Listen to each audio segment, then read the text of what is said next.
तो आइए सवेरे सवेरे आज 23 फरवरी 2022 को परमात्मा की जो डिवाइन लर्निंग है, जो हम अमृत वेले योग में इसे और पक्का करते हैं, आइए उसके कुछ पॉइंट्स को समझते हैं और अपने मन के पर्दे पर आज पूरे दिन के लिए छाप लेते हैं। तो सबसे पहला पॉइंट जो याद रखना है वो है कि खुशी का खजाना है ना। अगर हमारे पास खुशी का खजाना है तो सारे खजाने मेरे पास आ जाएंगे। तो हमेशा क्या करना है, आज पूरे दिन कैसी भी परिस्थिति हो मुझे खुश रहना है। तो खुशी में नाचना है, खुशी में बोलना है, खुशी में सोचना है, खुशी में जागना है, खुशी में सोना है, खुशी में बातचीत करनी है। प्रत्येक कर्म को मैं खुशी के गुण के साथ आज करूंगा, ये याद रखना है।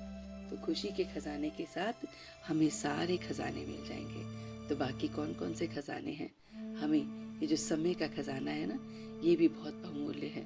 हमें जो श्वासों का खजाना हमें बाबा ने दिया है, संकल्पों का खजाना हमें बाबा ने दिया है, हमें ज्ञान का खजाना दिया है, ज्ञान का, योग का, ये अमृत वेले जगाने का, नुमा शाम हमें योग कराने का, ये सारे जितने भी खजाने बाबा के हैं वो सब हमारे हो जाएंगे अगर हम खुश रहेंगे।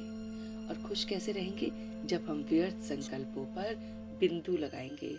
तो व्यर्थ में क्यों, क्या, कैसे, ऐसे, वैसे, इसे कुछ नहीं सोचना है, बस एकदम फुल स्टॉप लगाना है और इसी थॉट में टिके रहना है। तो जब ये संस्कार इमर्ज होगा तभी हम भाग्यवान आत्मा बनेंगे। तो अपने को भाग्यवान आत्मा देखना है। क्योंकि देखिए, जो खुश रहता है वही भाग्यवान है आज की डेट में। तो जिसके चेहरे पर खुशी झलकती है वो आज की डेट में बहुत बहुत भाग्यवान है ना। क्योंकि खुशी जैसी कोई खुराक है ही नहीं।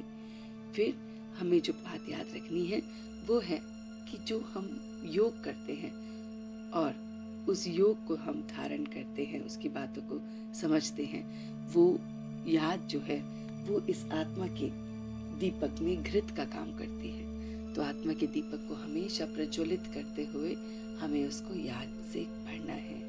अभी इन पॉइंट्स को जब हम योग में यूज करेंगे तो हम देखेंगे कि आत्मा की जोत बढ़ती है। इस समय भी आत्मा को कितनी संतुष्टि मिल रही है, खुशी मिल रही है ना। देखिए, आत्मा का गुण ही है कि इस ज्ञान के घृत से अपने आप को जगा के रखना। फिर अपनी बुद्धि में सारा चक्र याद रखना। तो खुशी हमें बड़ी रहेगी कि मैं जो हूँ, अभी तो मैं ब्राह्मण हूँ लेकिन मैं तो देवता बनूंगा। सोचो खुशी बढ़ेगी कि नहीं बढ़ेगी?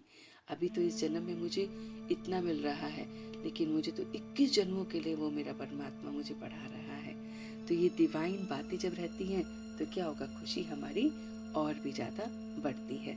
और फिर ये बात याद रहती है कि परमात्मा कभी भी किसी भी चीज को ठीक नहीं करते हैं, वो हमें डायरेक्शन दिखाते हैं, वो हमें पतित से पावन बनने की राह दिखाते हैं, मार्ग दिखाते हैं, जो हम बच्चों को अपने अंदर लेना है कि इस रास्ते पे मुझे बहुत बहुत चलना है।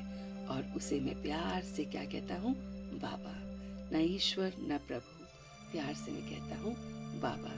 तो अपने बाबा के साथ अभी हम योग करेंगे और इन्हीं बातों को बहुत प्यार से अपने अंदर धारण करेंगे कि मेरे मीठे बाबा, आपका जो कार्य है पतितों को पावन बनाना, उसी कार्य में मैं भी लगूं। फिर मेरे मीठे बाबा, जैसे आपने मुझे जगाया है मैं भी औरों को जगाऊं। मेरे मीठे बाबा, आप मेरे इस आत्म रूपी जो दीपक है उसमें याद का घृत डालते रहना, ताकि मैं सुदर्शन चक्रधारी बनूं, ताकि मैं इस तरह के जो भी बाबा की पॉइंट्स हैं उन्हें मैं हमेशा के लिए अपने अंदर इम्बाइब करूं। मैं अपने सारे व्यर्थ संकल्पों को, बाबा, सारे व्यर्थ संकल्पों को, सारी नेगेटिविटी को बिंदु लगा सकूं। मेरे पास कोई भी नेगेटिविटी ना हो, कोई भी क्यों, क्या, कैसे का संकल्प ना उठे। मैं सिर्फ और सिर्फ परमात्मा की छत्र छाया में पॉजिटिव ही सोचूं। और दूसरा, खुशी मेरा बहुत बड़ा खजाना है।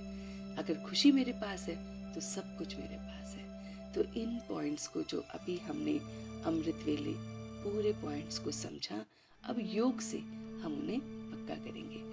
तो जैसे जैसे हम इसे पक्का करते जाते हैं ना, आत्मा में घी का काम करती है। आत्मा रूपी दीपक में ये ज्ञान, ये योग की बातें घी का काम करती हैं और बहुत बहुत मदद करती हैं। तो आइए अपनी आत्मा के दीपक को और जगाते हैं और इसे पूरे दिन के लिए, है ना, चार्ज कर लेते हैं, ताकि हम इस चार्जिंग से अपने आप को भी खुश रख सकें और जो भी हमारे संपर्क में आने वाली सोल्स हैं, है ना, आत्माएं हैं, उनको भी हम खुश रखें, संपन्न रखें। तो आइए इसका अभ्यास करते हैं।